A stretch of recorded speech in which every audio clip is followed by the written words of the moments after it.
All right, welcome to The Explainer. Today we're unpacking a phrase that literally echoes like a ghost story through modern boardrooms. We are talking about a narrative arc so massive, and honestly so infamous, that just hearing the name sparks an immediate reaction. It is the ultimate cautionary tale.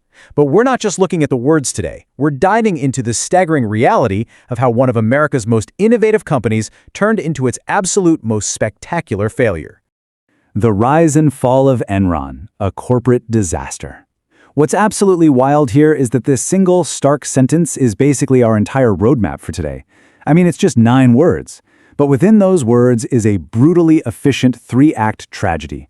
You don't need to read through 1,000 pages of dense financial documents to understand the structure of what happened here. The entire narrative of human hubris, blind ambition, and catastrophic deception is mapped out right in front of us. So, let's break down exactly what went into this monumental collapse. Act 1. The Ascent. Okay, let's dive into this. A rise implies so much more than just, having a good quarter.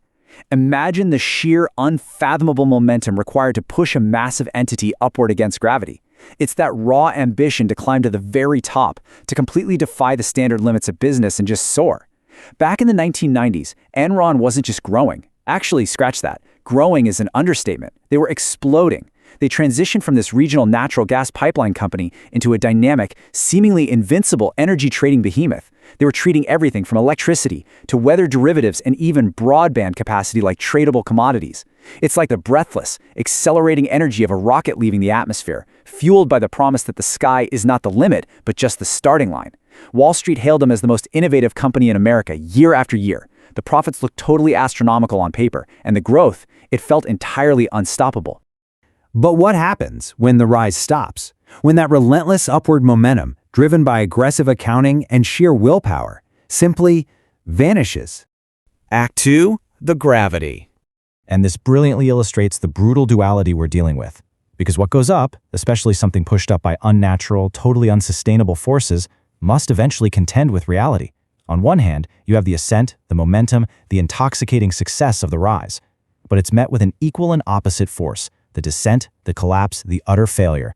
As Enron's highly complex web of off-the-books partnerships, those infamous special-purpose entities used to hide massive mountains of debt, began to unravel, the illusion of success shattered. In this specific corporate narrative, there is no plateau. There's no gentle leveling off where a company just figures things out and corrects course. No way. You are either going all the way up to the heavens, or you are coming violently, catastrophically down. The fall. Look at those words. Just feel the crushing weight and absolute finality of it.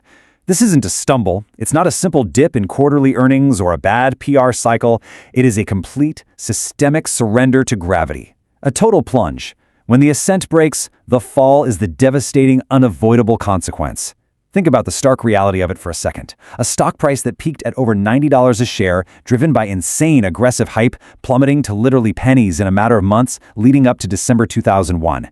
It is this rapid, terrifying descent where all the momentum, all the financial leverage, and all the complexity that built the entity up is now entirely weaponized to tear it back down to the earth.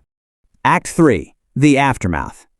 So the dust has settled, the momentum has totally flatlined, and we are forced to look at the crater left behind. So the crucial point is understanding exactly what we are left with here. This isn't just a routine bankruptcy or a bad fiscal year. A corporate disaster is a complete, catastrophic failure. It's characterized by massive scale and absolute ruin. It's that tipping point where a simple business failure gets elevated to something historically terrifying. We're talking about billions of dollars in employee retirement funds totally wiped out, 20,000 people losing their jobs and life savings almost overnight, and the total collapse of Arthur Andersen, one of the world's largest and oldest accounting firms, going down right along with it. Corporate. This is the first half of that damning label. Really let that word sink in.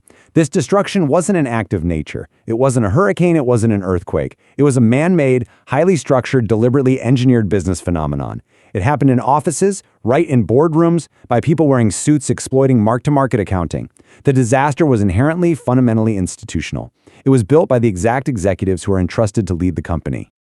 Disaster. It's honestly hard to fathom the absolute scale required to earn this specific word. It implies total devastation, a total wiping out, a complete unmitigated ruin that leaves literally nothing of the original structure intact.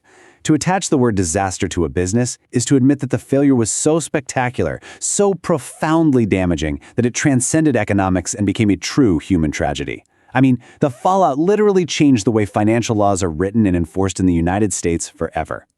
So, let's see how this all builds together into a perfectly encapsulated narrative. Enron is our subject, the entity in the spotlight. The rise represents the boundless, intoxicating ambition, the innovation that pushed boundaries until it straight up broke them.